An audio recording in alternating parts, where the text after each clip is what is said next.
Plutôt inquiétant.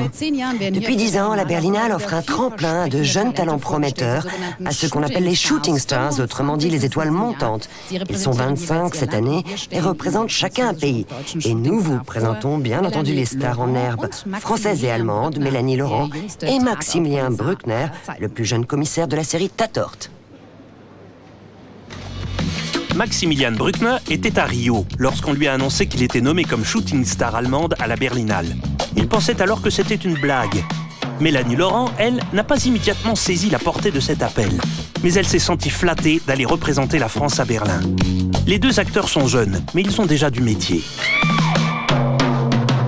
Quand tu commences à croire que tu es bon, tu es déjà sur la pente descendante. En fait, toute la difficulté de ce métier, c'est d'être fragile, sensible, mais pas trop.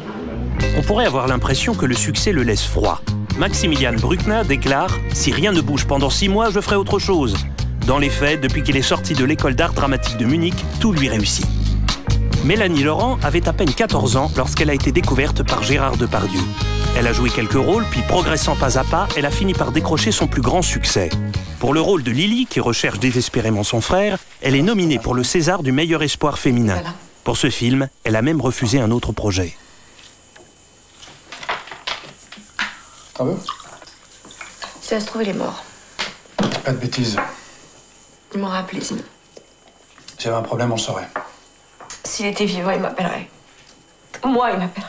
Je me suis pas engueulée avec lui, moi. J'ai laissé je sais pas combien de messages, il rappelle pas, il répond pas, et maintenant sa messagerie est pleine. J'avais l'impression que c'était le dernier rôle d'adolescente que j'avais envie de faire. J'ai envie de faire des rôles un peu plus, pas spécialement plus matures, mais en tout cas des héroïnes jeunes mamans ou des héroïnes qui ont un travail déjà.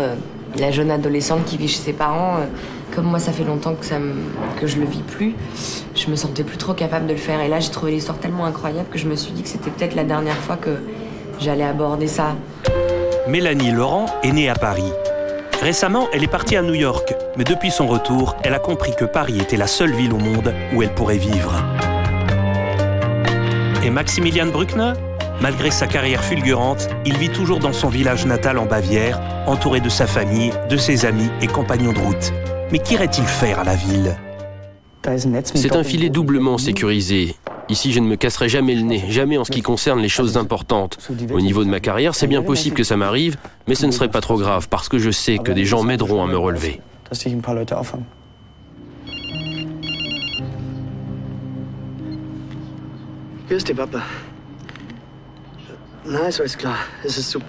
L'attachement au pays natal marque aussi le personnage le plus populaire incarné par Bruckner.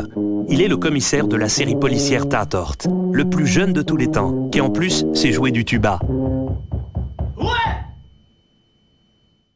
Par ailleurs, Bruckner continue de monter sur la scène du Volkstheater de Munich. C'est là qu'il a décroché son premier contrat après sa sortie de l'école.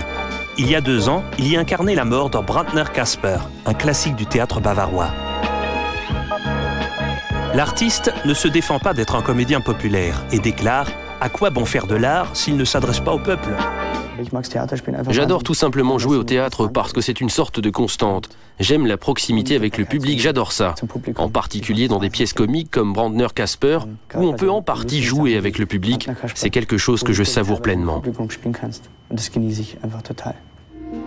Mélanie Laurent se passionne pour l'écriture, les scénarios, les chansons. Une manière de se distraire et de garder son équilibre dans le milieu du cinéma.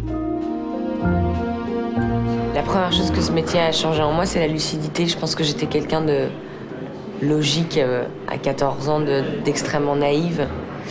Et que ce métier m'a enlevé un peu de ça, m'a fait grandir très vite. Les voilà donc officiellement propulsés Shooting Stars de la Berlinale. Cela veut dire passer quelques jours à Berlin, rencontrer des directeurs de casting et une foule d'acteurs. Une expérience qui, d'après l'un de leurs prédécesseurs, aurait des allures de voyage scolaire. Je veux pas me dire que je pars en vacances, mais en même temps, j'ai pas envie de me dire que je pars pour faire des grandes rencontres, pour avoir du travail après. Je trouve ça un peu triste. Je laisse les choses venir à moi, je l'ai toujours fait et après je savoure. Ne jamais se scléroser, telle est la devise. Et c'est sans doute l'attitude à adopter en tant que shooting star 2007, mais aussi dans la vie en général.